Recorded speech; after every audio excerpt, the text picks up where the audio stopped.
Good morning, students. Next topic is rocks and minerals. Rocks and minerals. We will explain about rocks and minerals. What is rocks and what is minerals? A solid parts of the Earth's crust, including sand, clay, and etc., are termed as a rocks. A solid part of the Earth crust, including clay, sand, and etc., are termed as the rocks. Rocks are the generally composed of more than one substance called the mineral. यानी जो राख होता है, rocks होता है, उसमें बहुत से मिनरल्स का कंपाउंड्स होता है. Minerals are the naturally inorganic substance. जो मिनरल्स होते हैं वह नेचुरली यानी प्राकृतिक रूप से इनऑर्गेनिक सब्सटेंस होते हैं, ऑर्गेनिक नहीं होते, इनऑर्गेनिक होते, and which contains one or more elements. One or more elements ये कंटेन्स करते हैं, इनसे मिल के बने होते हैं, धारण करते हैं, and which have the definite physical and chemical properties.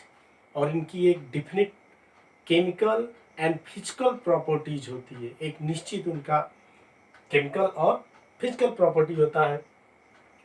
Those rocks which have a heavy concentrations of a metallic minerals are called ores. यानी कि those rocks which have a heavy concentration of a metallic minerals are called ores. यानी कि वैसे rocks जो काफ़ी heavy concentration रखते हैं और मेटेलिक मिनरल्स होते हैं उन्हें ओर्स कहते हैं. यानी कि ओर्स में ही क्या होते हैं, मिनरल्स पाए जाते हैं. Like H for examples, aluminium is the extracted from an ore called the bauxite. जैसे एल्युमिनियम जो होता है वह बॉक्साइट नामक ओर से प्राप्त किया जाता है. यानी कि अगर 100% अगर एक बॉक्साइट का ओर है तो उसमें 60-70% एल्युमिनियम पाया जाता है, निकाला, यानी कि वो मिक्सिंग होता है, मिक्सिंग फॉर्म में. And iron is the extracted from the hematite. और आयरन जैसे हेमेटाइट हो गया, एंड डिफरेंट टाइप्स होते हैं आयरन ओर्स के, तो उनमें से आयरन निकाला जाता है. अब next topic rocks. How many types of rocks? तो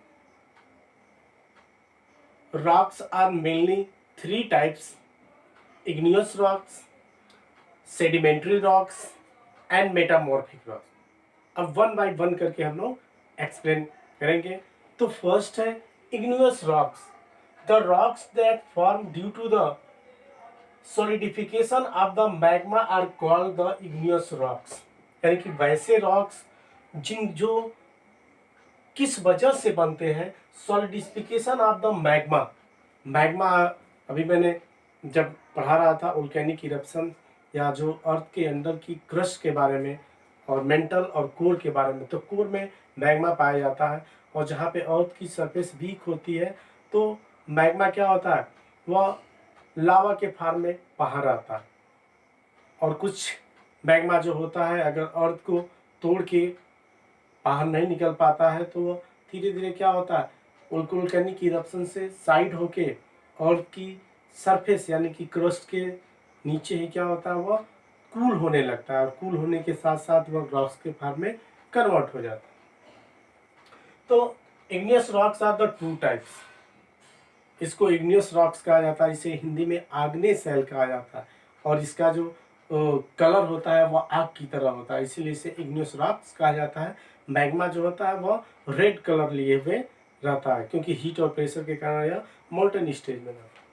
तो igneous rocks are the two types. First, extrusive rocks are volcanic rocks.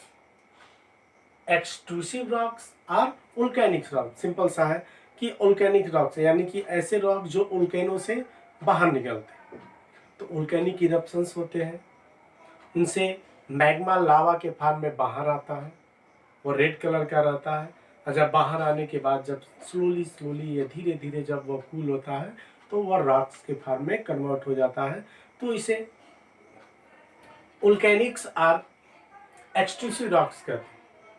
Second, intrusive are the plutonic rocks, सीधे एक्सट्रूसिव एंड इंट्रूसिव लिखा है। इंट्रूसिव मीन्स यानी कि जब magma से, जब वोल्केनिक इरप्शन से मैग्मा बाहर आता है तो क्या होता है, कहीं कहीं वो अर्थ के अंदर ही दब जाता है, और जहाँ से वो अर्थ की सरफेस वीक नहीं रहती है तो उसको तोड़ नहीं पाता है, तो अर्थ की सरफेस के नीचे आके, जब नीचे आता है तो वहाँ पे हीट और प्रेशर कम पड़ता है। जैसा मैंने बताया था कोर, मेंटल और क्रस्ट, तो क्रस्ट तक आते थे क्या होता है कि उसकी जो हीट होती है वह कम हो जाती है, और हीट कम होने के कारण वह धीरे धीरे क्या होता है, कूल होने लगता है, और कूल होने के साथ ही साथ वह क्या होता है, वह प्लूटोनिक रॉक्स या इंट्रूसिव रॉक्स में कन्वर्ट हो जाता है। तो next sedimentary and metamorphic rocks को हम नेक्स्ट वीडियो में एक्सप्लेन करेंगे।